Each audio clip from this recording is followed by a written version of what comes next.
नमस्कार दोस्तों, मैं सुप्रिया स्वागत करती हूँ आपका डिकोड एग्जाम के प्लेटफॉर्म पे। दोस्तों, जैसा कि हम लोग एंशिएंट हिस्ट्री के प्रीवियस ईयर्स के क्वेश्चंस को सॉल्व कर रहे थे और काफी दिनों से ये क्लास रुकी हुई थी, तो आज से ये क्लास कंटिन्यू होगी। जैसे कि हमने अपनी पिछली क्लास में हड़प्पा सभ्यता के बारे में पढ़ा था, हड़प्पा सभ्यता से संबंधित बहुत महत्वपूर्ण क्वेश्चन के बारे में डिस्कशन किया था और उसी प्रीवियस ईयर्स के क्वेश्चन के डिस्कशन के दौरान मैंने पूरी कोशिश की थी कि आपका वो चैप्टर भी रिवीजन हो जाए। ठीक उसी क्लास को आज हम आगे बढ़ाएंगे और आज की क्लास में हम बात करेंगे वैदिक पीरियड के बारे में। दोस्तों, जब हड़प्पा सभ्यता जब हड़प्पा सभ्यता का पतन होता है तो भारत में जिस नई संस्कृति का विकास होता है दोस्तों, वो है वैदिक संस्कृति। और आज हम वैदिक पीरियड के वैदिक संस्कृति के बारे में जो महत्वपूर्ण प्रश्नों को देखेंगे, जो हमारे प्रीवियस ईयर्स के विभिन्न एग्जामों में जैसे कि पीसीएस में, आरओ में जो एग्जाम में पूछे गए प्रश्न है उनको एक एक करके यहाँ पे देखेंगे। जहां पे जरूरी लगेगा वहां पे हम उसको इन डेप्थ डिस्कशन करेंगे, जिससे कि आपका ये चैप्टर भी रिवीजन हो जाए और साथ ही साथ ओवरऑल मेरी पूरी कोशिश होगी कि आपको इन्हीं क्वेश्चन आंसर के ही थ्रू आपका ये चैप्टर रिवीजन किया जाए। तो चलिए स्टार्ट करते हैं अपनी क्लास स्टार्ट करूं उसके पहले कहना चाहूंगी कि जल्दी से चैनल को सब्सक्राइब कर लीजिए और बेल आइकन को प्रेस कर लीजिए। इससे आपको चैनल से रिलेटेड हर क्लास की वीडियो का प्रॉपर नोटिफिकेशन मिलेगा और आपकी कोई भी क्लास मिस नहीं होगी। तो स्टार्ट करते हैं दोस्तों अपनी क्लास को जल्दी से शेयर कर दीजिए और आते हैं अपने सबसे पहले प्रश्न पे, जो कि हमारा सबसे पहला प्रश्न है। आईएएस में भी ये प्रश्न पूछा गया था और पीसीएस प्री सेम ईयर देखिए 1999 में ही ये प्रश्न पूछा गया। और प्रश्न आपका क्या है दोस्तों कि आर्य शब्द इंगित करता है। दोस्तों, आर्य शब्द इंगित करता है, ये किसे इंगित करता है? चलिए आप मुझे कमेंट बॉक्स में आंसर करिए। ठीक है, ऑप्शंस आपके सामने हैं। तो इसका जो करेक्ट आंसर है दोस्तों श्रेष्ठ वंश। ठीक है, आर्य जो है ये श्रेष्ठ वंश को इंगित करता है।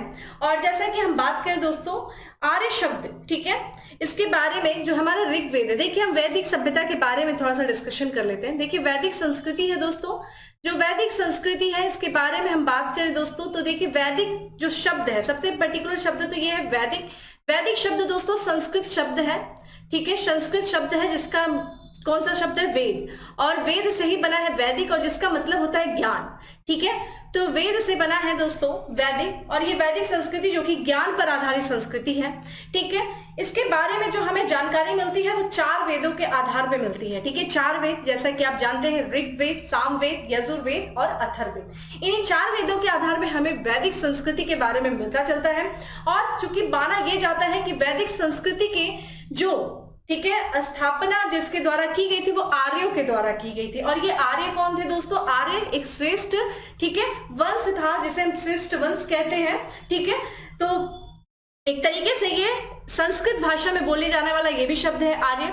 और अगर हम बात करें, आपसे ये पूछ दे कि भाई आर्य शब्द का जो है उल्लेख कितनी बार किया गया है, तो ध्यान रखिएगा आर्य शब्द का जो उल्लेख है वो ऋग्वेद में, ठीक है ध्यान रखिएगा ऋग्वेद में, ठीक है 33 बार आर्य शब्द का उल्लेख किया गया है। तो श्रेष्ठ व्यक्ति होता है, कुलीन व्यक्ति होता है, कुलीन वंश कह सकते हैं, श्रेष्ठ वंश कह सकते हैं, आर्य शब्द का अर्थ होता है। ठीक है, अगले प्रश्न की तरफ बढ़ते हैं। देखिए अगला प्रश्न उसी तरीके से है, थोड़ा सा उसको डिफरेंस कर दिया है और ये यूपी लोअर में पूछा गया था ठीक है प्री में 1998 में कि क्लासिकीय, ठीक है क्लासिकीय संस्कृति में आर्य शब्द का अर्थ है। ठीक है, क्लासिकीय संस्कृति में दोस्तों आर्य शब्द का अर्थ क्या है?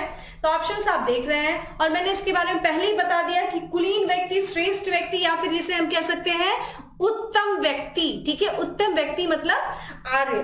ठीक है, आर्य जिनके द्वारा वैदिक संस्कृति की स्थापना की गई थी। वैदिक संस्कृति का अगर आपसे समय पीरियड, कोई टाइम पीरियड पूछ दे दोस्तों, तो क्या हो जाएगा? ये लगभग देखा जाए तो 1500 से लेकर के 600 ईस्वी पूर्व के बीच का समय है। ठीक है, वैदिक संस्कृति। अगले प्रश्न की तरफ बढ़ते हैं। यहाँ पे देखिए प्रश्न पूछा गया, ये प्रश्न 3 बार लगातार पूछे गए हैं। ठीक है, अलग यहाँ पे उत्तराखंड में ही 2 बार पूछा गया है, पीसीएस प्री में भी पूछा गया है। तो यहाँ पे अगर देखा जाए दोस्तों कि सबसे पुराना वेद कौन सा है? ठीक है, जैसा कि मैंने आपको अभी बताया कि हमें वैदिक संस्कृति के बारे में जो जानकारी मिलती है वो वेदों से मिलती है। और अगर वेद पूछा जाए तो कितने हैं दोस्तों? तो 4 वेद हैं। ठीक है, 4 वेद मतलब ज्ञान। ठीक है, 4 वेद हैं। कौन कौन से वेद हैं? ये जो चारों ऑप्शंस हैं दोस्तों, ठीक है ये ध्यान रखिएगा, ये जो चारों ऑप्शंस हैं यही चारों वेद हैं। और पूछ रहा है कि सबसे पुराना या फिर हम कह सकते हैं सबसे प्राचीन वेद कौन सा है ऑप्शंस में, तो ये ध्यान रखिएगा इसका करेक्ट आंसर है ऋग्वेद। ठीक है दोस्तों, ऋग्वेद ध्यान रखिएगा सबसे प्राचीन वेद है। और अगर ऋग्वेद के बारे में कुछ और भी अगर आपसे पूछा जाए, देखिए ऋग्वेद से ही हमें, जैसा कि आपको पता है हमारी वैदिक संस्कृति दोस्तों, ध्यान रखिएगा, ठीक है, 4 भाग, यहाँ पे 2 भागों में बटी है, ठीक है। अगर हम आगे भी इसके बारे में डिस्कशन करेंगे, वैदिक संस्कृति दोस्तों 2 भागों में बटी है। कौन सी? तो पूर्व वैदिक हो जाएगा दोस्तों, ठीक है, पूर्व वैदिक हो जाएगा और एक उत्तर वैदिक हो जाएगा। पूर्व वैदिक दोस्तों जानकारी हमें, पूर्व वैदिक काल की जो जानकारी हमें देता है, कौन सा वेद देता है? ऋग्वेद। तो ऋग्वेद जो है पूरी तरीके से हमें पूर्व वैदिक संस्कृति की जानकारी देता है, पूर्व वैदिक काल का जानकारी देता है, जिस कार से पूर्व वैदिक काल को हम ऋग वैदिक काल की भी संज्ञा देते हैं। और अगर आपसे ये टाइम पीरियड पूछ दे कितना है दोस्तों, तो 1500 से लेकर के 1000 है, ठीक है। वही 1000 से लेकर के 600 ईस्वी पूर्व जो है ये उत्तर वैदिक काल का है। जिन लोगों ने क्लास नहीं किया है दोस्तों, वो क्लास भी कर लें। इससे हमें देखिए तुलनात्मक अध्ययन करने को मिलता है, क्योंकि ये दोनों ही काल के दौरान अपनी अलग संस्कृति थी, अपनी अपनी सामाजिक व्यवस्थाएं थी, धार्मिक व्यवस्थाएं थी, आर्थिक व्यवस्थाएं थी, दोनों काल के अलग अलग। और इसी के तुलनात्मक अध्ययन के आधार पर आपसे प्रश्न आजकल पूछे जा रहे हैं। प्रश्नों के लेवल भी बढ़ गए हैं अच्छे खासे। तो थोड़ा सा अगर आपको इन डेप्थ, थोड़ा सा कॉन्सेप्ट के आधार पे अगर आपको नॉलेज होगी, तो आप अच्छे से ऐसे प्रश्नों का उत्तर दे सकेंगे। वहीं पे आपसे अगर पूछा जाए सबसे नवीन वेद कौन सा है दोस्तों, ठीक है, तो ये आप ध्यान रखिएगा, आयुर्वेद, ठीक है, अथर्ववेद, अथर्ववेद, ठीक है, ये सबसे नवीन वेद है, ठीक है, ध्यान रखिएगा। अगले प्रश्न की तरफ बढ़ते हैं और अगला प्रश्न त्रयी नाम है। आपसे ये भी पूछा जाता है कि त्रयी के अंदर कौन कौन से वेद आते हैं। देखिए ध्यान रखिएगा, त्रयी जो है ये तीनों वेद हैं। कौन कौन से तीनों वेद हैं? देखिए 4 वेद हैं, जिनमें से 3 वेदों को वेद त्रयी के अंतर्गत रखा जाता है।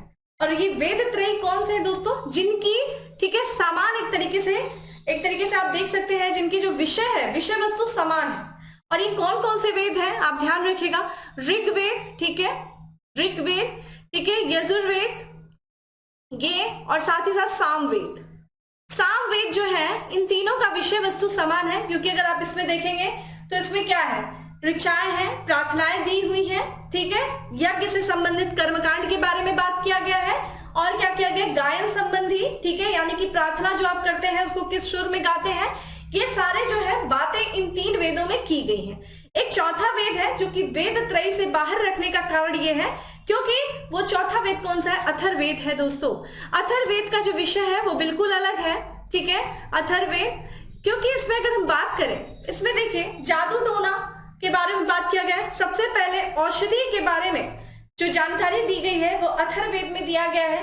तो एक तरीके से आप देखेंगे अथर्ववेद की विषय वस्तु अलग होने के कारण अथर्ववेद को वेद त्रयी के अंतर्गत नहीं रखा गया है, ठीक है। तो आपसे अगर पूछा जाए कि वेद त्रयी, ठीक है, के अंतर्गत कौन कौन से वेद आते हैं, तो ये भी ध्यान रखिएगा, एक तो आपका ऋग्वेद है, फिर यजुर्वेद है, फिर सामवेद है, ये वेद त्रयी के अंतर्गत रखे जाते हैं, ठीक है।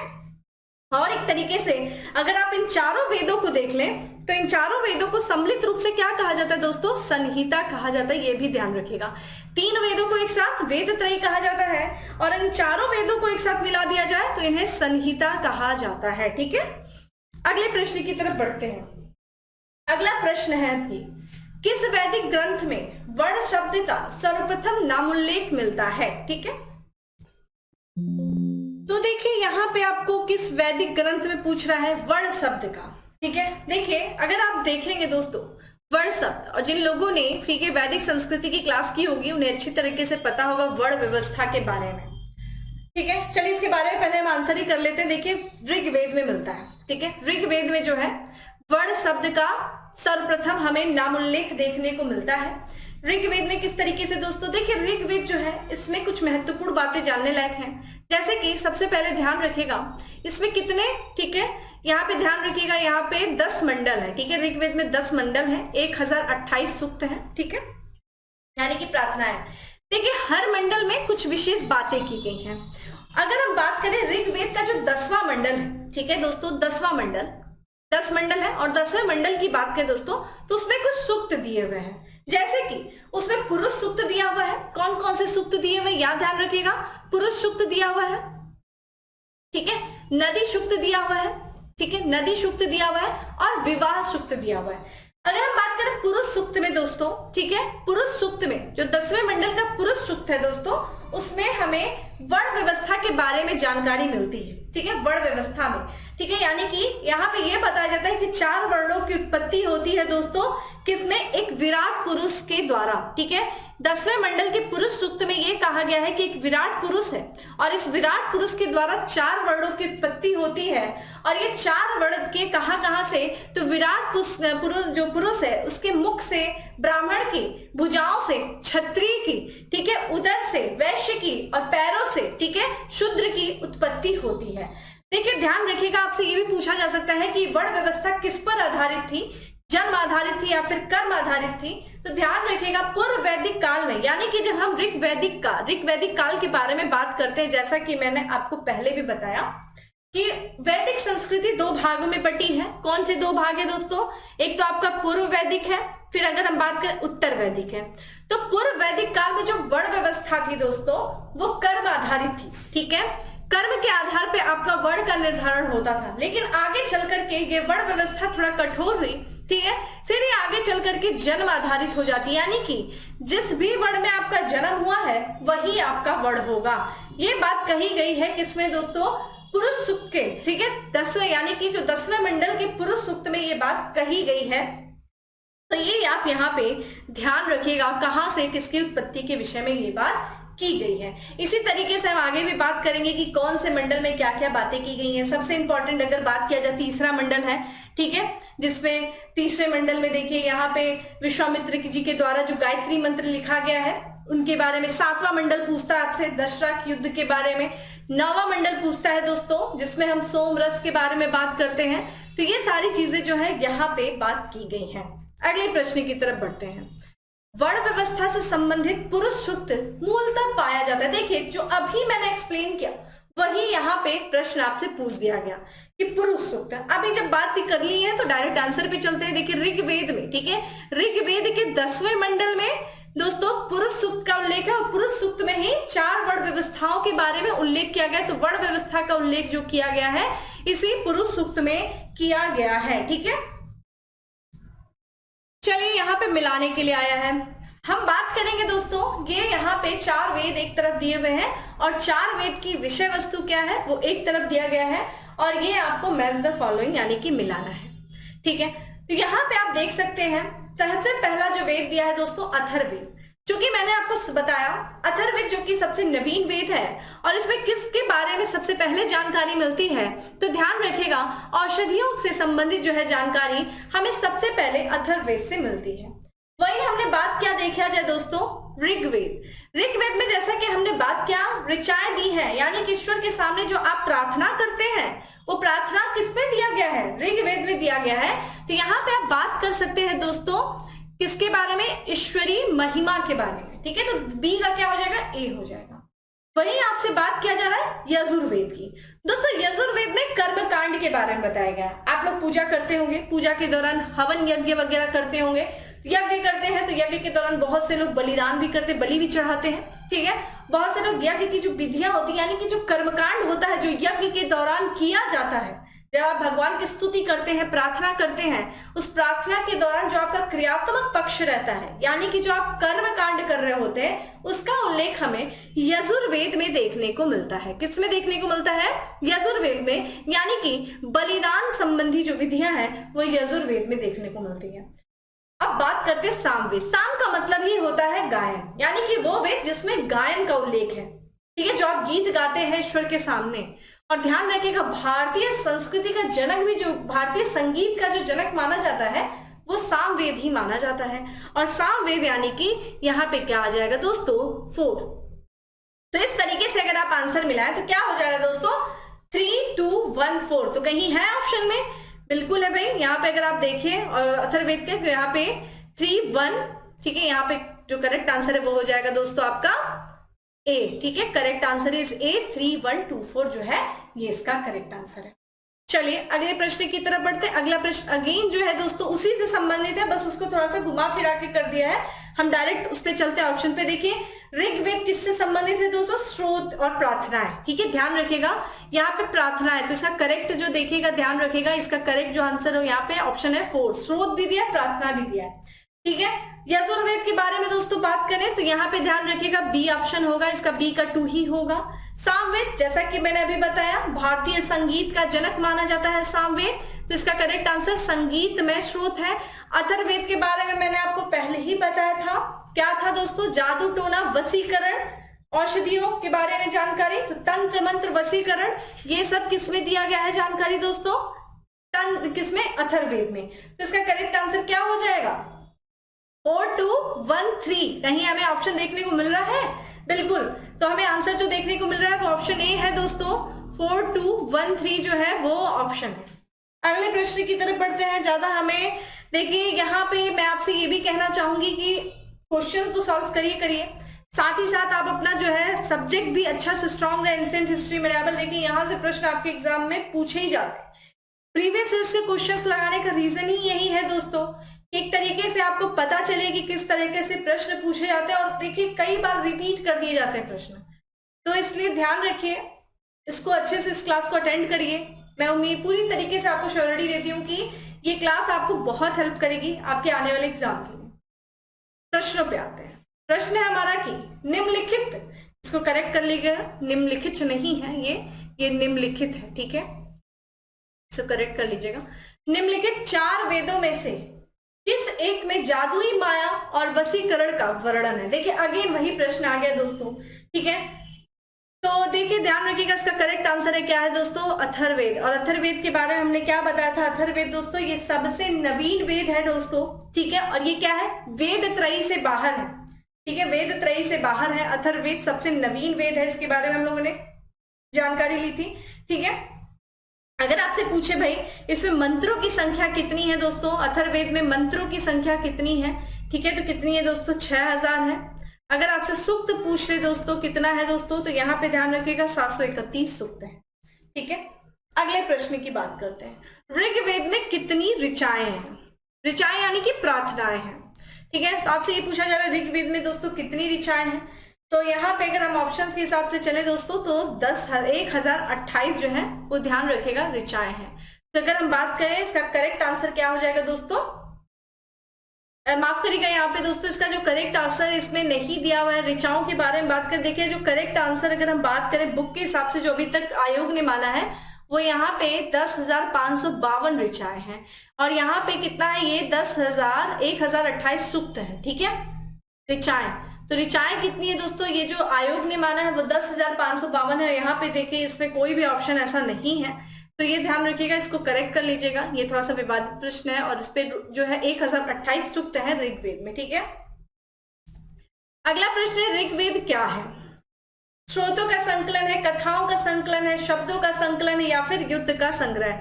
बहुत बार अभी तक तो आपको ये रट गया होगा कि भाई ऋग्वेद क्या है, ये स्रोतों का संकलन है। कौन से स्रोतों का संकलन, जो हम ईश्वर के सामने प्रार्थना करते हैं, परमात्मा के सामने जो प्रार्थना करते हैं वही क्या है, ऋग्वेद में उसी के बारे में उल्लेख किया गया है, वही स्रोतों का संकलन है। तो ऋग्वेद क्या है दोस्तों, ये स्रोतों का संकलन है। करेक्ट आंसर क्या हो जाएगा इसका, ए, स्रोतों का संकलन है।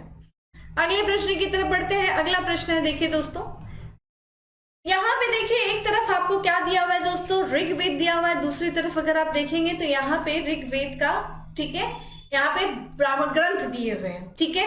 हर एक वेद के बारे में दोस्तों बात करें, देखिए वेद जो है हमने बात किया 4 वेद है, ठीक है। अगर हम इन 4 वेदों के बारे में बात करें दोस्तों तो हर वेद का अपना, ठीक है, ध्यान रखिएगा, हर वेद का अपना क्या है, ब्राह्मण ग्रंथ है, ठीक है, हर वेद का अपना ब्राह्मण ग्रंथ है, ठीक है। तो चूंकि वेदों की जो भाषा थी दोस्तों वो थोड़ा कठिन थी, संस्कृत थी, हर किसी के समझ के बाहर थी, मतलब हर किसी के समझ के बाहर, एक तरीके से हर कोई नहीं समझ सकता था संस्कृत, क्योंकि उस समय संस्कृत जो कुलीन लोगों की भाषा हुआ करती थी। तो वेदों को जन जन तक पहुंचाने के लिए, ठीक है, वेदों को सरल भाषा में जो क्या क्या परिवर्तित किया गया, उसी को क्या कहा गया, ब्राह्मण ग्रंथ कहा गया। हर वेद का अपना क्या है दोस्तों, ब्राह्मण ग्रंथ है। हर वेद का अपना क्या है दोस्तों, अरण्यक है। अरण्यक क्या होता है, अरण्यक यानी कि वह ज्ञान जो जंगल में जाकर के, अरण्यक मतलब होता है जंगल, और जंगल में एकांतवास करके, ठीक है, जो ज्ञान जो ऋषियों के द्वारा प्राप्त किया जाता था वही अरण्यक है। तो हर वेद का अपना अरण्यक है। एक वेद ऐसा है जिसका अपना आरण्यक नहीं है, वो है अथर्ववेद। और हर वेद का अपना एक उपनिषद है। उपनिषद यानी कि दोस्तों क्या हो गया, ये दर्शन आधारित होता है। जो वेदों का दर्शन है वो उपनिषद में दिया हुआ है, ठीक है। और अगर हम बात करें उपनिषद का शाब्दिक अर्थ क्या होता है, वेदांत, यानी कि जहां पे वेदों का अंत हो रहा है वही वेदांत है। और वेदांत है क्या, उपनिषद है। यही आपसे प्रश्न पूछ दिया है दोस्तों यहाँ पे कि ये जो देखिए, ये जो एक तरीके से सभी का ब्राह्मण ग्रंथ दिया हुआ है और आपसे पूछा है कि किस वेद का कौन सा अपना ब्राह्मण ग्रंथ है। तो एक तरफ वेद है, एक तरफ उसका ब्राह्मण ग्रंथ है। चलिए मिलाते हैं एक एक करके। तो देखिए दोस्तों, ऋग्वेद के 2 ब्राह्मण ग्रंथ हैं। कौन कौन से हैं दोस्तों, ध्यान रखिएगा, ऐतरेय है और कौशितकी है। मैं यहाँ पे लिख नहीं सकती, आप लिखते चलिए। तो यहाँ पे क्या आपको ऐतरेय देखने को मिल रहा है, ऋग्वेद का ऐतरेय है, और यहीं पे हम मिला देते हैं कौशितकी, ठीक है, कौशितकी, कौशितकी। ये किसका है दोस्तों, ब्राह्मण ग्रंथ, ऋग्वेद का है। वही अगर आपसे पूछ दे भाई सामवेद का जो है ब्राह्मण ग्रंथ कौन सा है दोस्तों, तो जैमिनी है, ठीक है। तो यहाँ पे देखिए, ध्यान रखिएगा, यहाँ पे आपसे माफ करिएगा, यहाँ पे जो ऑप्शंस आपको देखने को मिल रहे हैं दोस्तों, वो जो है वो एक तरीके से, चलिए इसके बारे में बात करें हम। सामवेद, सामवेद को छोड़ के अथर्ववेद, अथर्ववेद का देखिए जो ब्राह्मण ग्रंथ है दोस्तों, वो ध्यान रखिएगा, वो क्या है, गौपद है, ठीक है। क्या है दोस्तों, ये करेक्ट आंसर इसका हो जाएगा, ये गौपद है। यजुर्वेद का दोस्तों क्या है, तो शतपथ है, ठीक है, शतपथ है। तब एक बचा ऑप्शन कौन सा दोस्तों, सामवेद, सामवेद क्या क्या है, पंचविश है। करेक्ट आंसर हमारा क्या होना चाहिए दोस्तों, 3, 4, 1, 2 है क्या आंसर ऑप्शन, ठीक है। यहाँ पे ऑप्शन देखने को मिल रहा है 3, 4, 1, 2, करेक्ट आंसर सी है, ठीक है। 3, 4, 1, 2 जो है वो करेक्ट आंसर है। अगले प्रश्न की तरफ बढ़ते हैं, और अगला प्रश्न है कि निम्न में से, निम्नलिखित में से कौन सा ब्राह्मण ग्रंथ ऋग्वेद से संबंधित है। देखिए अगेन आ गया, ठीक है, कौन सा ब्राह्मण ग्रंथ है जो ऋग्वेद से संबंधित है। मैंने आपको पहले ही बता दिया कि ऋग्वेद के 2 ब्राह्मण ग्रंथ है। कौन कौन से हैं, ऐतरेय है और कौशिकी है। तो इसका करेक्ट आंसर क्या हो जाएगा दोस्तों, ऐतरेय जो ब्राह्मण ग्रंथ है ये ऋग्वेद से संबंधित है। अन्य ऑप्शंस भी देख लेते हैं। गौपद ब्राह्मण ग्रंथ किससे संबंधित है दोस्तों, तो गौपद के बारे में ध्यान रखिएगा, ये किससे संबंधित है, अथर्ववेद से संबंधित है भाई, ठीक है। अगर आपसे शतपथ पूछ दे किसका है, तो ये यजुर्वेद से संबंधित है, ठीक है, यजुर्वेद से संबंधित है, ठीक है, यजुर्वेद से संबंधित है। और अगर आपसे पूछ दे भाई तैत्रीय, तो तैत्रीय भी यजुर्वेद का है, ठीक है, ध्यान रखिएगा, तैत्रीय भी किससे संबंधित है दोस्तों, यजुर्वेद से ही संबंधित है, ठीक है, यजुर्वेद से ही संबंधित तैत्रीय है।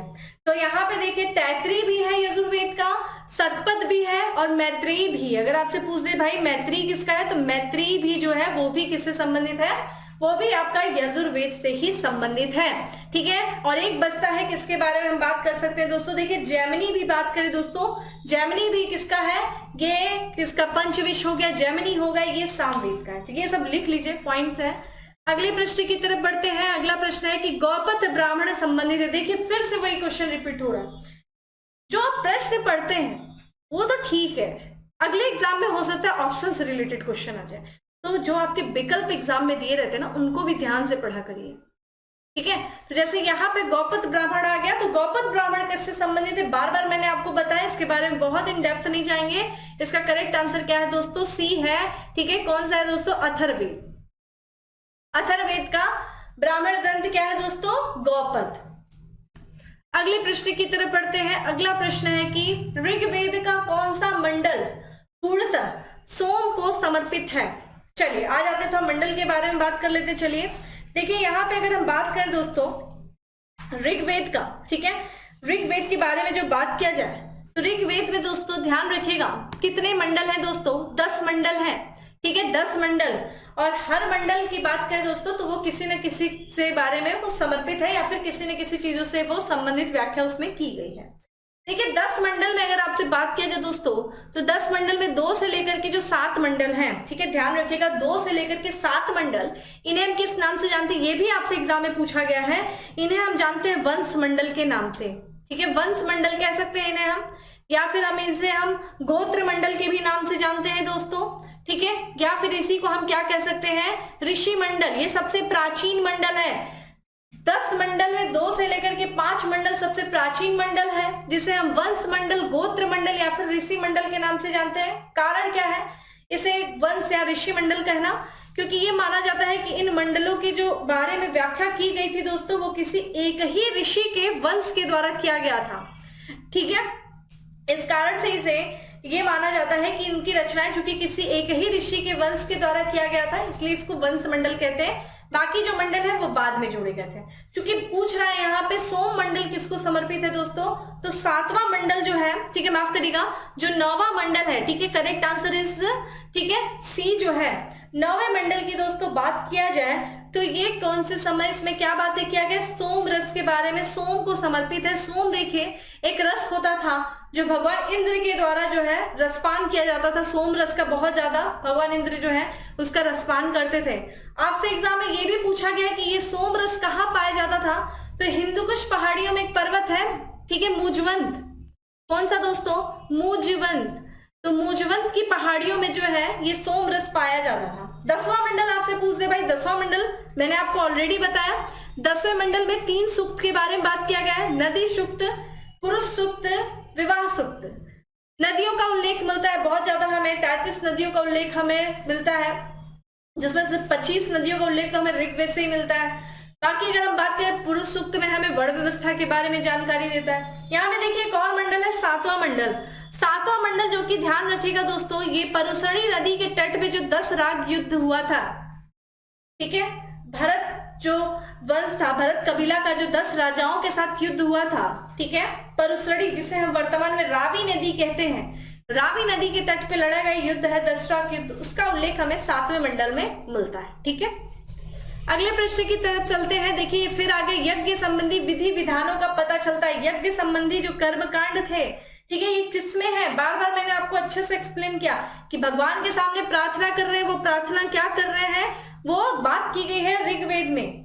आप प्रार्थना करते हैं, प्रार्थना के दौरान यज्ञ आहुति देते हैं, यानी कि वो कर्मकांड पक्ष और कर्मकांड के बारे में जानकारी कहाँ दी गई है, यजुर्वेद में। प्रार्थना के दौरान जो आप गीत गाते हैं उसके बारे में जानकारी कहाँ दी गई है भाई, सामवेद में। करेक्ट आंसर इसका क्या हो जाएगा, डी हो जाएगा। ठीक है, यजुर्वेद। कमेंट बॉक्स में आंसर करिए कि यजुर्वेद का ब्राह्मण ग्रंथ क्या है। अभी मैंने आपको बताया, मैं देखती हूँ कितना आपको याद है, कमेंट बॉक्स में आंसर करिए।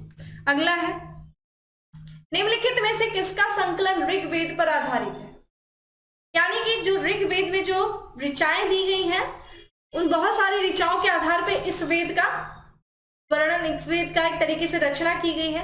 तो एक तरीके से किसका संकलन है जो ऋग्वेद पर आधारित है, ऑप्शंस आप देख रहे हैं दोस्तों। तो इसका करेक्ट आंसर है दोस्तों सामवेद। ठीक है, सामवेद। अगर आपसे सामवेद के बारे में अगर पूछा जाए, देखिए शाम का शाब्दिक अर्थ मैंने आपको पहले ही बताया, क्या होता है, गायन, गीत, गायन। ठीक है, गायन जो है इसका शाब्दिक अर्थ होता है। और इसमें देखा जाए एक तरीके से, तो इसमें देखिए जितने भी सूक्त दिए उसमें 75 सूक्तों को छोड़ दिया जाए तो बाकी सारे सूक्त जो है वो ऋग्वेद से लिए गए हैं। ठीक है, तो एक तरीके से इसमें देखा जाए तो हमने आपको ये भी बताया कि जो भारतीय संगीत शास्त्र पर ये प्राचीनतम पुस्तक है, यानी कि एक तरीके से हम कह सकते हैं कि भारतीय संगीत का जनक जो है वो सामवेद को माना जाता है। ठीक है, और एक तरीके से हमने ये भी आपको बताया, देखिए इसके ब्राह्मण ग्रंथ क्या है, हमने बात किया था जैमिनी है। ठीक है, तो ये ध्यान रखिएगा इसके बारे में आप कि सामवेद, बाकी यजुर्वेद भी पता चल गया, अथर्ववेद भी। अगले प्रश्न की तरफ बढ़ते हैं और अगला प्रश्न है कि भारत के किस स्थल की खुदाई से लौह धातु के प्रचलन के प्राचीनतम प्रमाण मिले हैं। देखिए आपसे एक मैंने बात किया, हमने बोला भैया वैदिक संस्कृति है। ठीक है भैया, संस्कृति है तो एक समय होगा, हमने बात किया, हाँ भाई 1500 से लेकर के 1000 है। फिर मैंने आपसे बोला कि भाई ये जो वैदिक संस्कृति है इसको 2 भागों में बांटा गया है। किन 2 भागों में बांटा गया है भाई, मैंने आपसे बताया कि पूर्व वैदिक संस्कृति जिसकी जानकारी हमें ऋग्वेद से मिलती है पूरी तरीके से, इसलिए इस काल को हम जो है ऋग्वैदिक काल भी कहते हैं। इसका टाइम पीरियड क्या था दोस्तों, ये था 1500 से लेकर के 1000। अगला जो है दोस्तों उत्तर वैदिक। ठीक है, उत्तर वैदिक, इसका टाइम पीरियड क्या है दोस्तों, 1000 से लेकर के 600 ईस्वी पूर्व। तो देखिए जब भी कोई समय, अब आपके दिमाग में ये आना चाहिए कि भाई किस आधार पे ये समय पीरियड बांट दिया गया है। जैसा कि हमने आपसे बात किया था कि भाई हमारी जो पहली सभ्यता, जो ज्ञात सभ्यता है, सबसे प्राचीन भारत की जो ज्ञात सभ्यता है वो हमारी हड़प्पा सभ्यता है। और हड़प्पा सभ्यता को विभिन्न नामों से जानते हैं, जैसे कि सिंधु घाटी की सभ्यता, जैसे कि कांस्य युगीन सभ्यता। कांस्य युगीन क्यों? क्योंकि इस समय का मानव जो है वो धातुओं का मिश्रण करना जान गया था। पहली जो ज्ञात धातु है दोस्तों वो तांबा है, और आगे बढ़ते बढ़ते देखिए जैसे जैसे विकास होगा वैसे वैसे मनुष्य जो है नए नए विकास करेगा, नए नए आविष्कार करेगा। और मानव की प्रवृत्ति जो कि विकास करने की है, तो वो क्या करेगा कि वो नई नई मिश्रित धातुओं का निर्माण करेगा। और मैंने आपको बताया था कि जब हम हड़प्पा सभ्यता में आते हैं, हड़प्पा सभ्यता में तांबा और टीन को मिला करके क्या किया जाने लगा, मिला लिया गया और कांसा बनाया जाने लगा। क्योंकि इस सभ्यता के लोग कांसे का इस्तेमाल करते थे, इसलिए इनको कांस्य युगीन सभ्यता कहा गया। फिर आगे मनुष्य ने विकास किया, नई धातुओं की खोज किया, क्योंकि संस्कृति जो है हमेशा विकास की तरफ होगी और नई नई धातुओं का जो है आविष्कार करेगा। और एक समय आता है दोस्तों 1000 ईस्वी पूर्व। 1000 ईस्वी पूर्व में एक नई धातु की खोज की जाती है दोस्तों, जिसका नाम है लोहा। ठीक है, इस लोहे ने बड़ी बड़ी सभ्यताओं को जन्म दिया। ध्यान रखिएगा, इस लोहे के आविष्कार ने ही जो बड़े बड़े तरीके से साम्राज्य स्थापना में महत्वपूर्ण भूमिका निभाया। मौर्य साम्राज्य की स्थापना, ठीक है, महाजनपद काल में लोहे के इस प्रचलन ने ही बड़े साम्राज्यों की नींव रखा। और ये लोहे धातु की खोज चूंकि 1000 ईस्वी पूर्व में की गई थी, कहां से की गई थी? तो ध्यान रखिएगा, ये उत्तर प्रदेश का जो एटा जिला है, ठीक है, ध्यान रखिएगा, इसका करेक्ट आंसर बी है। ठीक है, तो उत्तर प्रदेश का जो एटा जिला है दोस्तों, एटा जिले में एक स्थान है अतरंजी खेड़ा। अतरंजी खेड़ा के लोहे की धातु से जिस समय खोज किया गया, ठीक है, वहीं से वैदिक संस्कृति का समय पीरियड बदल दिया गया, आगे बढ़ गया और ये उत्तर वैदिक काल आ गया। ठीक है, तो इसी आधार पे जो लोहे की धातु की खोज की गई थी, जो प्रचलन के प्रमाण मिले हैं अतरंजी खेड़ा से, इसी आधार पे वैदिक संस्कृति को 2 भागों में बांट दिया गया। तो उम्मीद है आपको इतनी चीजें समझ में आ गई होंगी। अब बात करते हैं अगले प्रश्न की। उपनिषद पुस्तकें हैं, 2 बार ये प्रश्न पूछा गया है। उपनिषद धर्म पर है, योग पर है, विधि पर है या फिर दर्शन पर है? देखिए, उपनिषद को हम अन्य नामों से भी जानते हैं, हमने आपको पहले ही बताया। उपनिषद, उप का मतलब होता है दोस्तों समीप, ठीक है, समीप, और निषद का मतलब होता है बैठना। ठीक है, बैठना। ये थोड़ा सा तो इसको एक तरीके से संधि विकसित कर दो भाई इसका। उपनिषद, समीप बैठना। भाई किसके समीप बैठना? गुरु के समीप बैठना। ठीक है, गुरु के समीप बैठना। तो गुरु के समीप बैठकर जो ज्ञान की प्राप्ति की गई उसी को उपनिषद कहा गया। और हमने आपको बताया उपनिषद को क्या कहा गया दोस्तों? वेदांत कहा गया। वेदांत यानी कि जहां पे वेदों का अंत होता है वही वेदांत है। और वेदांत है क्या? उपनिषद है। और हर वेदों का अपना एक उपनिषद है। और ये जो उपनिषद है दोस्तों वो ज्ञान आधारित उपनिषद है, माफ करिएगा, धर्म आधारित, जिसे हम ज्ञान भी कह सकते हैं, दर्शन आधारित है। ठीक है, दर्शन पर है ये, इसमें फिलॉसफी दी गई है। ठीक है, दर्शन पर ये आधारित है ये। ठीक है, उपनिषद। अगर हम बात करें दोस्तों उपनिषदों की संख्या के बारे में, तो देखिए उपनिषद जो है ये 108 उपनिषद है। ठीक है, यहाँ पे अगर आपसे पूछा जाए कि कितने उपनिषद है दोस्तों, 108 उपनिषद है। और ये जानकारी मिलती कैसे है, कहाँ पे लिखा गया है भाई कि 108 उपनिषद है? तो एक उपनिषद है जिसका नाम है मुक्तिकोपनिषद। ठीक है, मुक्तिकोपनिषद। ठीक है, मुक्तिकोपनिषद में जो है जानकारी मिलती है कि 108 उपनिषद है। ठीक है, और इसमें जो है किसके बारे में बात किया गया है? तो इसमें आत्मा, परमात्मा, ठीक है, जन्म, पुनर्जन्म, मोक्ष, यानी कि आत्मा परमात्मा के बीच का जो संपर्क है, ठीक है, जो संबंध है, उसके बारे में जानकारी दी गई है दोस्तों। किसमें दिया गया है? ये दिया गया है उपनिषद में। और उपनिषद किस पर आधारित है? तो ये दर्शन पर आधारित। ठीक है, अगले प्रश्न की तरफ बढ़ते हैं। सेम वही प्रश्न आ गया कि उपनिषद का मुख्य विषय क्या है? सामाजिक व्यवस्था, दर्शन है, विधि है या फिर राज्य? अगेन वही प्रश्न, ज्यादा समय नहीं लेंगे और आगे बढ़ेंगे। उसका करेक्ट आंसर हो जाएगा दर्शन पर आधारित। ठीक है, नेक्स्ट है, निम्नलिखित में से किस एक वैदिक साहित्य में मोक्ष की चर्चा मिलती है? किस वैदिक साहित्य में दोस्तों मोक्ष की चर्चा मिलती है? ऑप्शंस आप देख रहे हैं। अभी हमने आपसे बात किया कि जो वेदों में जो है एक तरीके से जो हमारे वेद का जो अंत है, जहां वेदांत है यानी कि जो उपनिषद है, उपनिषदों में ही मोक्ष, परमात्मा, आत्मा, ज्ञान, इन सब के बारे में हमें जानकारी मिलती है। देखिए वेदों में जो 4 वेद है उसमें मोक्ष के बारे में हमें जानकारी नहीं मिलती है, और सबसे पहली बार जो है मोक्ष की चर्चा की जा रही है वो उपनिषद में की जा रही है। और किस उपनिषद में, ये ध्यान रखिएगा, अगर आपसे पूछ दे भाई मोक्ष के बारे में, जो कि 108 उपनिषद है, तो किस उपनिषद में मोक्ष की जानकारी मिलती है, तो इसे कहा गया है दोस्तों श्वेताश्वर, सफेद घोड़ा, श्वेताश्वर उपनिषद में जो है हमें मोक्ष की जानकारी पहली बार मिलती है। ठीक है, अगले प्रश्न की तरफ बढ़ते हैं, बहुत इंपॉर्टेंट है। कैसे भाई, कितनी बार पूछा गया है, सिविल, आईएएस, पीसीएस सब में पूछा गया है। आप अध्यात्म ज्ञान के विषय में नचिकेता और यम का संवाद किस उपनिषद में प्राप्त होता है? नचिकेता एक बालक रहता है और यमराज के पास पहुंच जाता है, तो वो जो जीवन से आधारित तो जो प्रश्न पूछता है यमराज से, यम से, और उसका जो प्रश्न के उत्तर जो दिए जाते हैं यम के द्वारा, और काफी प्रभावित होते हैं नचिकेता से वो, तो इन सब के बारे में जो हमें जानकारी मिलती है वो किस उपनिषद से मिलती है? ऑप्शंस आपके सामने हैं दोस्तों, तो ये ध्यान रखिएगा, Kathopanishad. Correct answer is C है, कठोपनिषद। कौन से उपनिषद से?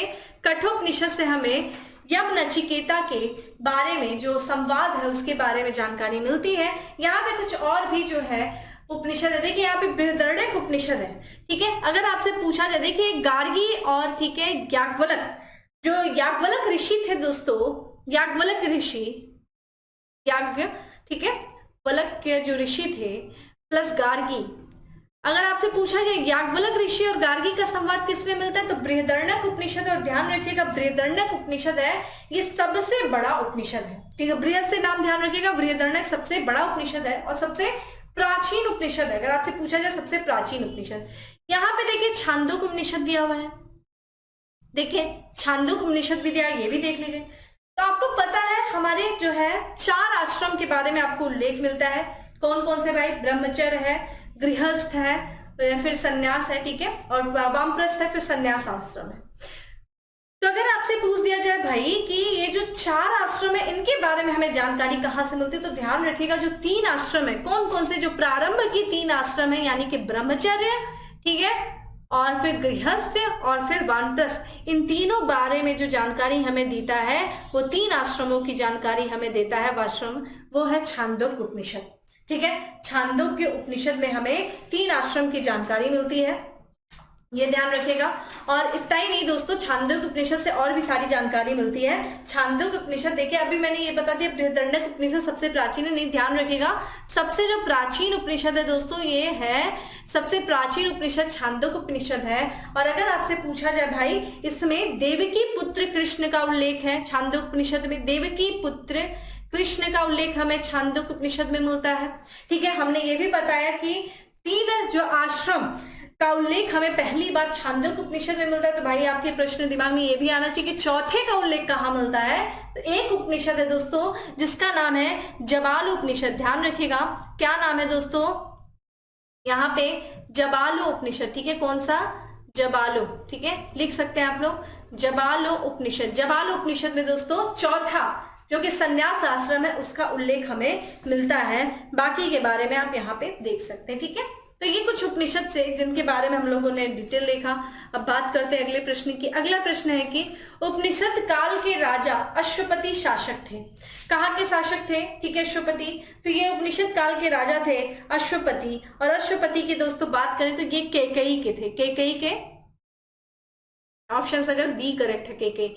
अगर आपसे पूछ दे भाई काशी के राजा कौन थे दोस्तों, तो यहाँ पे अगर आपसे पूछ दे काशी के राजा कौन थे, तो अजात शत्रु थे। ठीक है, कौन थे?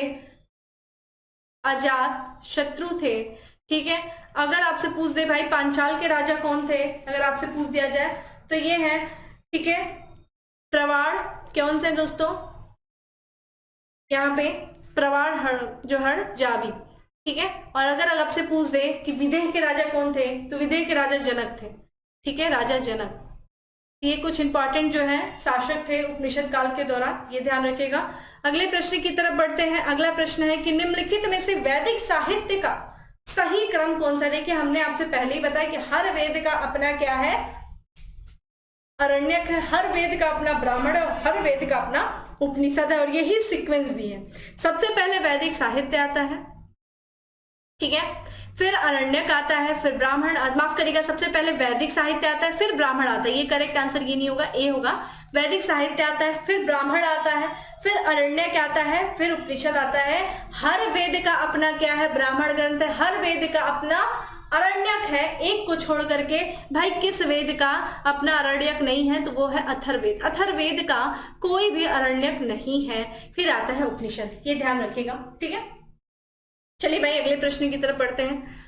आरंभिक साहित्य में सर्वाधिक जो है वर्णित नदी कौन सी? आरंभिक जो वैदिक साहित्य था उसमें किस नदी के बारे में सबसे ज्यादा वर्णन हमें देखने को मिलता है, ठीक है।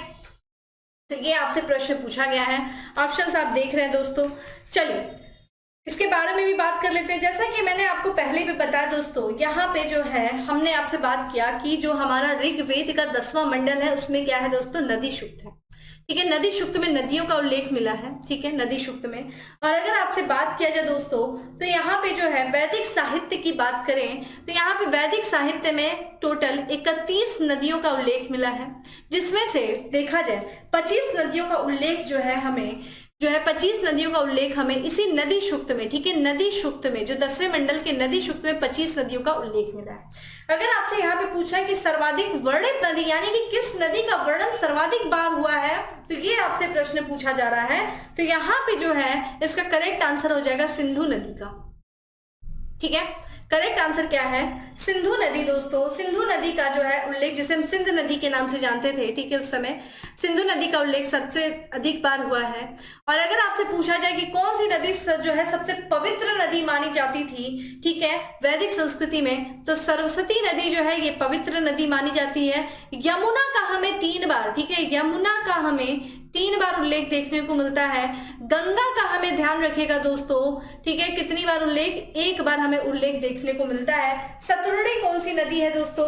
अगर आपसे बात किया जाए भाई सतलुड़ी कौन सी है, तो ये सतलज नदी को यहाँ पे जो है सतुत्री नदी के नाम से जाना जाता है, यही सतलज है। क्योंकि ध्यान रखिएगा, अभी हम आगे बात कर लेंगे कि किन नदियों का प्राचीन नाम क्या था। जो आज वर्तमान में जो नदियां हैं, स्पेशली देखा जाए दोस्तों, जो साउथ आप नॉर्थ में जो नदियां देखेंगे उनके प्राचीन नाम हुआ करते थे, और प्रश्न आपसे वहीं से पूछ देता है, ठीक है।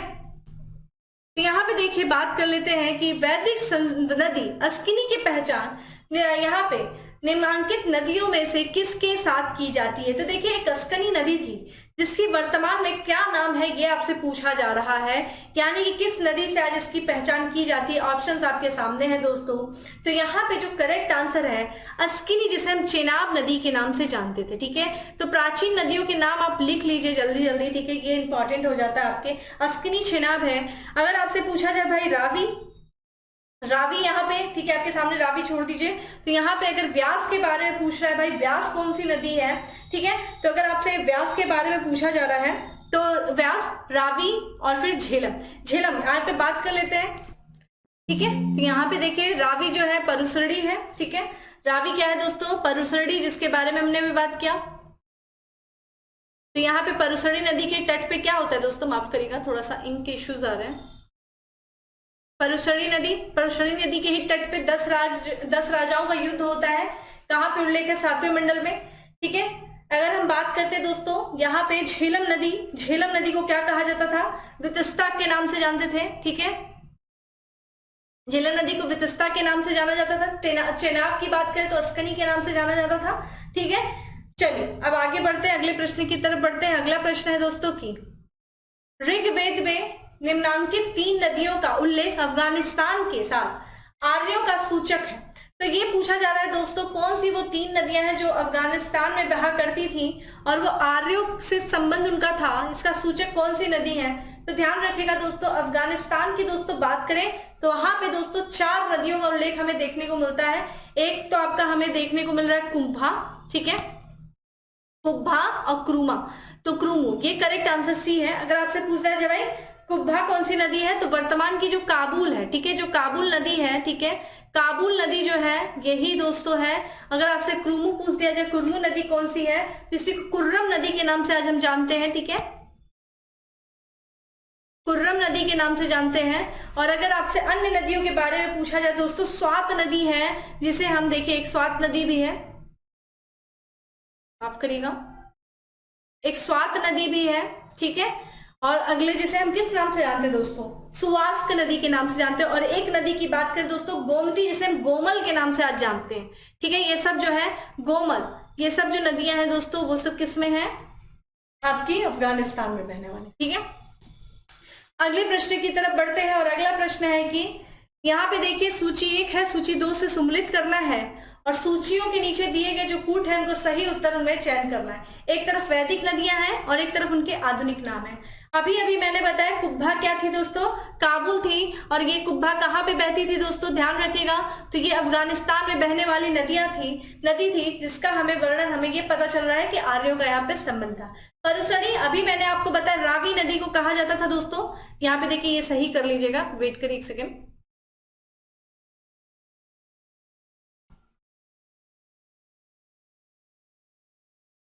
देखिए कुब्भा की बात करें दोस्तों तो कुब्भा काबुल है, परसड़ी रावी नदी, ठीक है।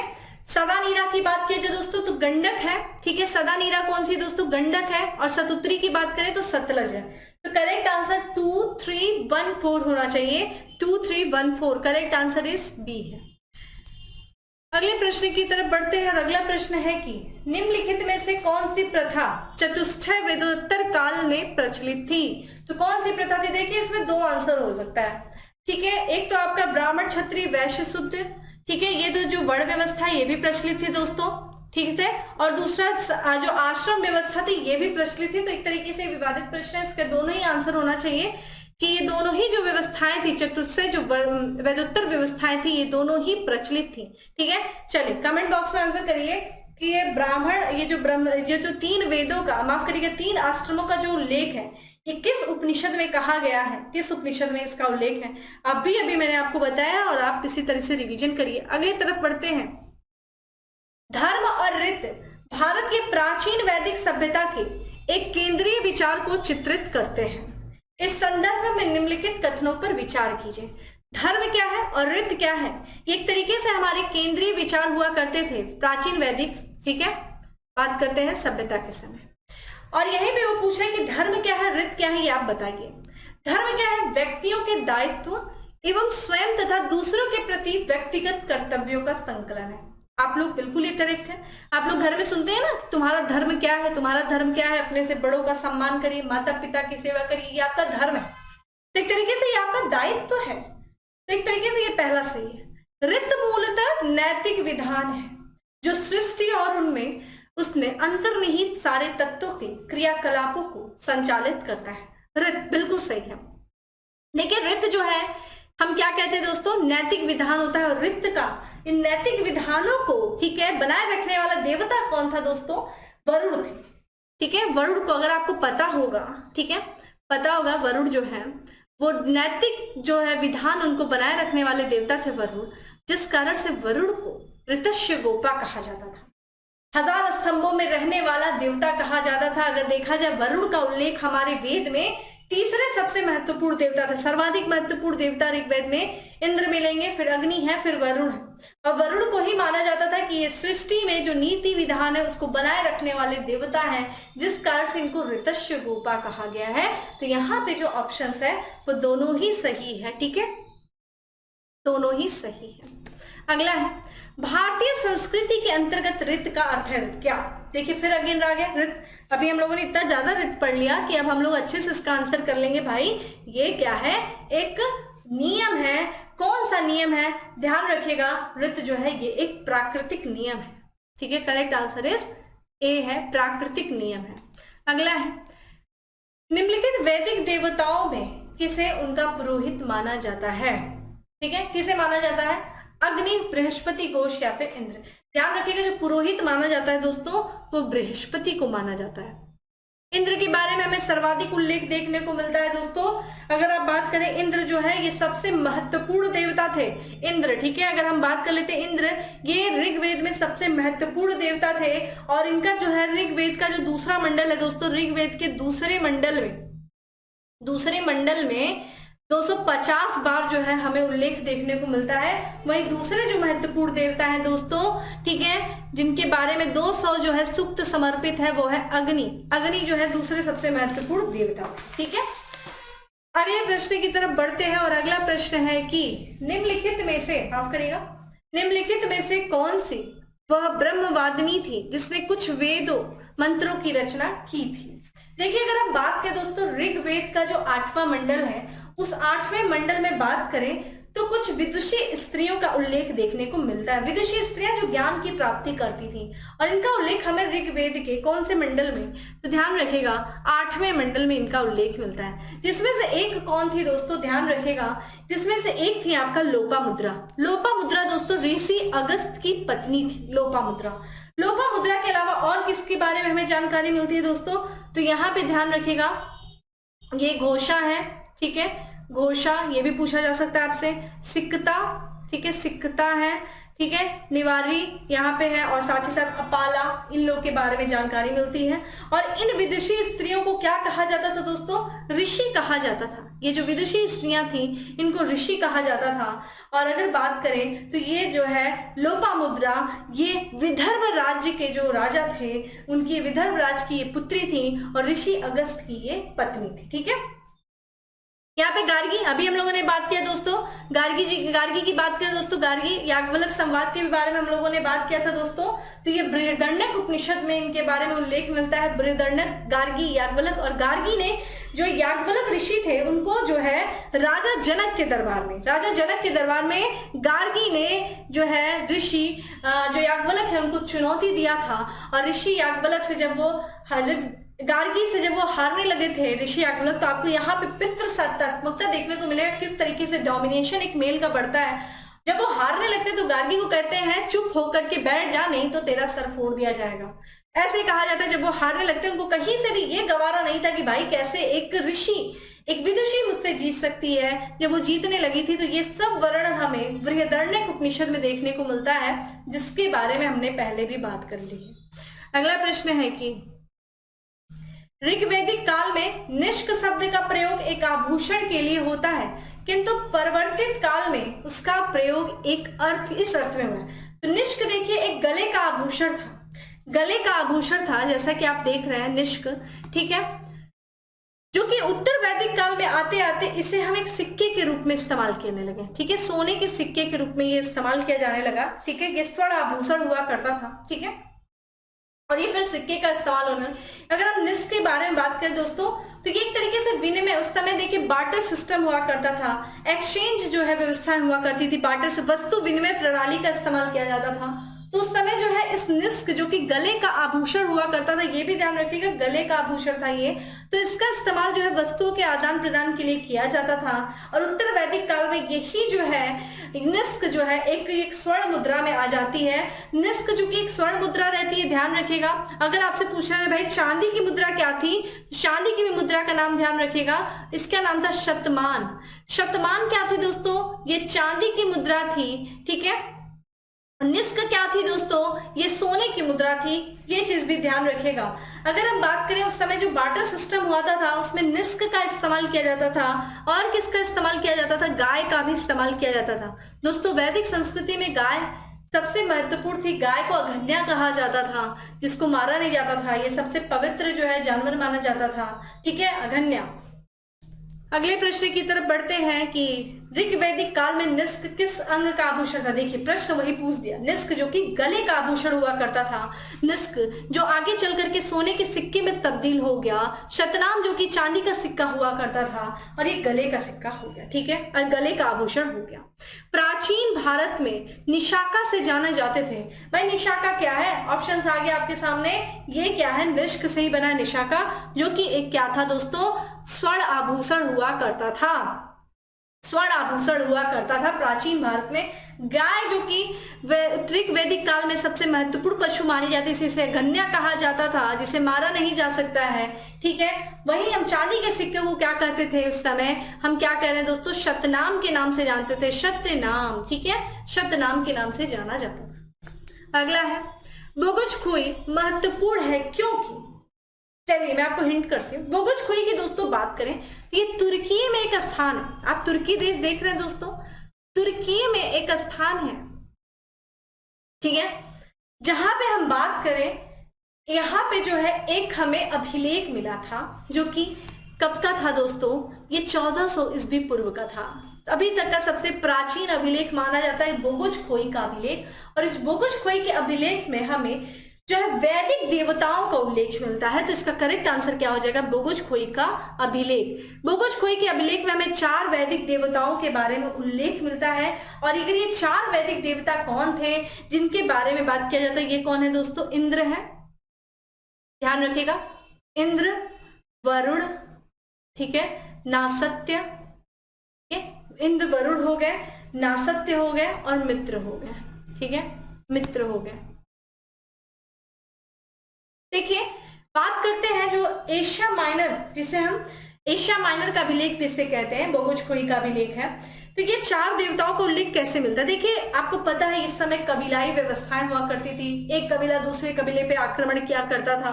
तो इसी तरीके से जो एशिया माइनर, जो तुर्की में 2 कबीले हुआ करते थे, एक का नाम था हित्तानी कबीला, ठीक है, ध्यान रखिएगा, हित्तानी, और एक का नाम था मित्तानी कबीला। ये कबीले आपस में बहुत लड़ाई किया करते थे। एक बार लड़ते लड़ते थक गए तो बैठते हैं, फिर सोचते हैं कि भाई अब क्या किया जाए कि आगे लड़ाई नहीं किया जाए, भरोसा ही नहीं है। तो बोलते चलो कसम खाते, भाई कसम खाते हैं, साक्षी मानेंगे किसी के सामने, किसी को साक्षी मान करके कसम खाएंगे कि हम आगे से अब कोई युद्ध नहीं करेंगे। तो किसको साक्षी मानते हैं, इन्हीं 4 वैदिक देवताओं को। तो इन 4 वैदिक देवता इंद्र, वरुण, नासत्य और मित्र को साक्षी मान करके ये कबीले आपस में क्या करते हैं, प्रण लेते हैं, जिस कारण से इनका उल्लेख हमें बोगुज खोई के, एशिया माइनर के बोगुज खोई के अभिलेख में हमें जानकारी मिलती है, जो कि 1400 ईस्वी पूर्व का था, सबसे प्राचीन अभिलेख था। भारत का सबसे जो प्राचीन अभिलेख दोस्तों ध्यान रखिएगा, अशोक का अभिलेख माना जाता है, और ये विश्व का सबसे प्राचीन अभिलेख। अगला प्रश्न है कि निम्नलिखित में से किसने आर्यों के आदि देश के बारे में लिखा है। तो आर्यों के आदि देश के बारे में भाई किसने लिखा है, देखिए आर्यों के बारे में अगर बात किया जाए दोस्तों, तो आर्यों के बारे में बहुत सारे मत हैं कि आर्य कहाँ से आए।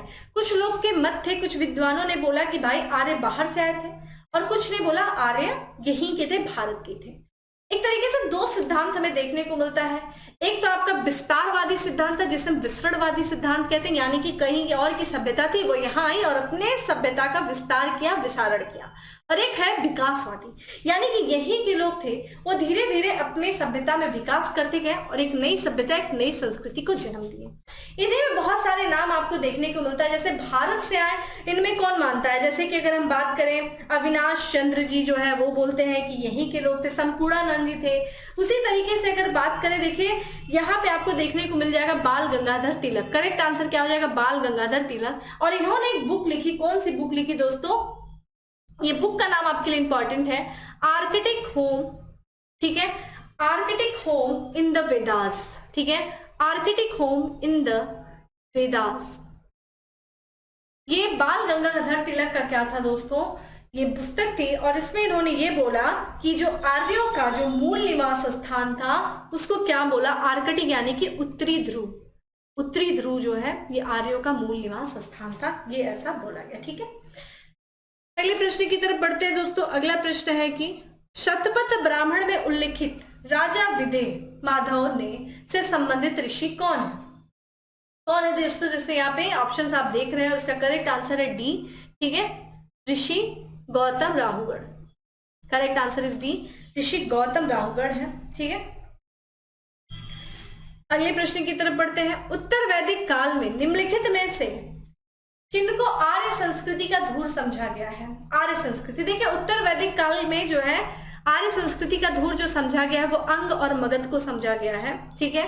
करेक्ट आंसर इज ए है। और अंग और मगध की जानकारी हमें अथर्ववेद में भी मिलती है। तो किस वेद में अंग और मगध के बारे में उल्लेख है, तो ये दोस्तों अथर्ववेद में है, और अथर्ववेद को ही जो है आर्य संस्कृति का धूर समझा जाता था।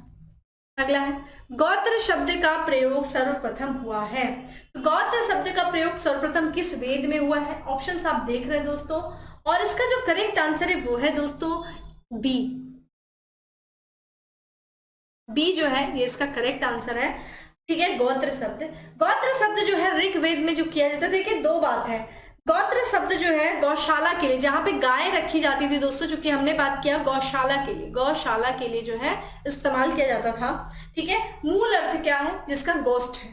आगे चल करके उत्तर वैदिक काल में जो है गोत्र शब्द का जो इस्तेमाल किया जाने लगा वो एक पुरुष से उत्पन्न जो है समस्त जो संतान है। ठीक है, उत्तर वैदिक काल में जो कि पहले गौशाला, फिर आगे चल करके ये गोत्र जो है शब्द, इसका प्रयोग जो है ये एक पुरुष है उसके से उत्पन्न जो समस्त संतानें हैं उनके लिए इसका इस्तेमाल किया जाने लगा।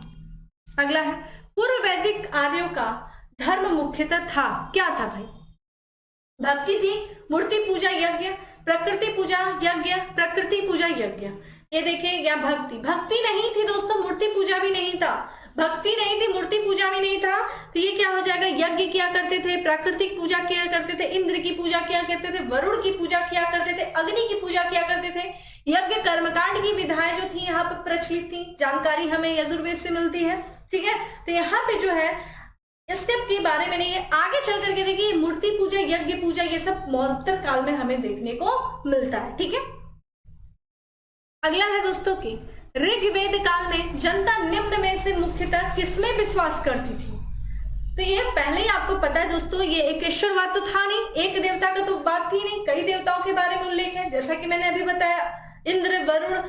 ठीक है, आपको देख लीजिए, नासत्य है, मित्र है, बहुत सारे देवता। मूर्ति पूजा का प्रचलन इस समय था नहीं, देवी पूजा का भी नहीं था, यानी कि बलि और कर्मकांड। ऑप्शन क्या हो गया दोस्तों? बलि। करेक्ट आंसर इज डी, बलि और कर्मकांड का उल्लेख हमें देखने को मिलता है।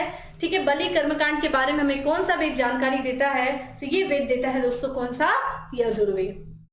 प्रसिद्ध 10 राजाओं का युद्ध, जिसे हम 10 राग युद्ध कहते हैं, किस नदी के तट पर लड़ा गया? बहुत अच्छा प्रश्न। अभी मैंने आपको एक्सप्लेन कर दिया कि भैया हमारे ऋग्वेद में 10 मंडल है, और 10 मंडल का जो 7वां मंडल है दोस्तों, 7वां मंडल है, 7वें मंडल में जो है 10 राग युद्ध के बारे में जानकारी मिलती है। 10 राग युद्ध यानी कि 10 राजाओं का युद्ध, और 10 राजाओं का युद्ध जो लड़ा गया वो परुसरणी नदी के तट पर लड़ा गया, जो कि वर्तमान की रावी नदी है। 10 राजाओं का युद्ध। ठीक है, इस युद्ध के कारण के बारे में जान लीजिए। देखिए, भरत कबीला था, कहा जाता है इनके नाम पे भारत जो नाम पड़ा, इन्हीं के नाम पे पड़ा, भरत थे। ठीक है, राजा भरत। तो राजा भरत जो है इनके पुरोहित हुआ करते थे। तो पहले जो इनके पुरोहित हुआ करते थे दोस्तों, ध्यान रखिएगा, विश्वामित्र हुआ करते थे। तो विश्वामित्र को हटा करके इन्होंने जो है ऋषि वशिष्ठ को, किसे? ऋषि वशिष्ठ को इन्होंने अपना पुरोहित मान लिया, जिसकी वजह से जो है विश्वामित्र जो ऋषि थे वो नाराज हो जाते हैं और वो 10 राजाओं को इकट्ठा करते हैं। इन 10 राजाओं में 5 आर्य थे और 5 गैर आर्य थे, आगे बात कर लेंगे कौन कौन से थे। तो इन 10 राजाओं को इकट्ठा किया और भरत कबीले पे आक्रमण कर दिया, और इस आक्रमण में भरत कबीले का जो है, भरत कबीले के जो राजा यानी कि भरत जो रहते हैं वो विजयी हो जाते हैं, और कहा जाता है आगे चल करके इन्हीं के नाम पर जो है भरत नाम पड़ा था। तो इन 10 राजाओं के बारे में जो हमें जानकारी मिलती है, 10 राजाओं के युद्ध के बारे में, वो 7वें मंडल में मिलती है। ये युद्ध कहाँ लड़ा गया? परुसरणी नदी के तट पे लड़ा गया। अगले प्रश्न की तरफ पढ़ते हैं। अगला प्रश्न है कि ऋग्वेद में उल्लिखित प्रसिद्ध 10 राजाओं का युद्ध किस नदी के किनारे लड़ा गया? देखिए वही प्रश्न आ गया, किस नदी के किनारे लड़ा गया दोस्तों? परुसरणी नदी के तट पे लड़ा गया, और इसके बारे में हम जानकारी 7वें मंडल में मिलती है। ठीक है, 7वें मंडल में, और ये परुसरणी नदी कौन सा है दोस्तों? रावी नदी है। चलिए अगले प्रश्न की तरफ बढ़ते हैं, बहुत इंपॉर्टेंट प्रश्न है। निम्न में से किस नदी को ऋग्वेद में माते तमा, देवी तमा, नदी तमा संबोधित किया गया? देखिए, हमने आपसे बता किया कि 10 मंडल है, 10 मंडल के 10वें मंडल में नदी सूक्त दिया गया है, और नदी सूक्त में कुछ नदियों के बारे में बात की गई है।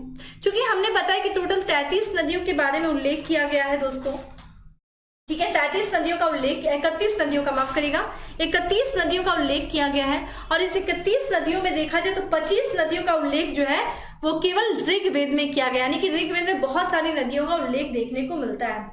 और ऋग्वेद के जो नदी सूक्त है दोस्तों, नदी सूक्त में जो है कितने नदियों का उल्लेख किया गया दोस्तों? तो नदी सूक्त में 21 नदियों का उल्लेख हमें देखने को मिलता है। 25 सूक्त ऋग्वेद में, और ऋग्वेद के 10वें मंडल के नदी सूक्त में 21 नदियों का उल्लेख है। ठीक है, और इस 21 नदियों में विभिन्न नदियों के बारे में, जैसे कि हमने बात किया कि सर्वाधिक जो है प्रचलित नदी कौन थी दोस्तों? वो सिंधु नदी थी। ठीक है, कौन सी नदी थी? सिंधु नदी थी। लेकिन जो सबसे पवित्र नदी कौन थी दोस्तों? ये कौन सी थी? सरस्वती नदी थी। करेक्ट आंसर क्या हो जाएगा? सरस्वती नदी, जिसे हम माते तमा, देवी तमा, नदी तमा के नाम से जानते थे, सरस्वती नदी को। ठीक है, और वहीं पे हम बात करें, यमुना का 3 बार और गंगा का 1 बार उल्लेख देखने को मिलता है। वितस्ता नदी कौन सी थी दोस्तों? झेलम को वितस्ता कहा जाता था। ठीक है, झेलम को क्या कहा जाता था? ठीक है, वितस्ता कहा जाता था। यमुना का हमें 3 बार उल्लेख देखने को मिलता है। ठीक है, अगला है, उन जनजातियों का नाम बतलाइए जो ऋग्वैदिक आर्यों के पंचजन से संबंधित नहीं थे। देखिए यहाँ पे पंचजन, जैसा कि हमने आपसे बात किया कि ऋग्वेद के देखा जाए 7वें मंडल में 10 राग युद्ध के बारे में उल्लेख है। 10 राग यानी कि 10 राजाओं का युद्ध, और ये 10 राजा जो थे उनमें से हमें 5 राजा जो मिलते हैं वो आर्य रहते हैं। ठीक है, 5 जो रहते हैं आर्य रहते हैं और 5 जो रहते हैं गैर आर्य रहते हैं, और ये सब मिलकर के भरत कबीले पे आक्रमण करते हैं। और इनका नेतृत्व किसने किया था दोस्तों? जो है विश्वामित्र के कहने पे ऐसा किया गया था। तो इसमें से 5 जो है ये पूछ रहा है कि आर्य कौन से थे, जिसमें से एक नहीं है। देखिए यदु भी है। ठीक है, यदु भी बात कर ले दोस्तों, यहाँ पे तुर्वस भी है। ठीक है, देखने को मिल जाता है। और अगर हम बात करें देखा जाए तो विधि भी है, क्रिकेट भी है। ठीक है, यहाँ पे देखिए किकट नहीं है। ठीक है, करेक्ट आंसर क्या हो जाएगा? डी हो जाएगा। किकट जो है इसमें 5 जन में शामिल नहीं है। अनु है, यदु है। ठीक है, आप देख सकते हैं दुर्वश है, दुहु है, क्रीवी है। क्रिकेट नहीं है, क्रीवी है। ठीक है, ये कबीला जो है इसमें शामिल था।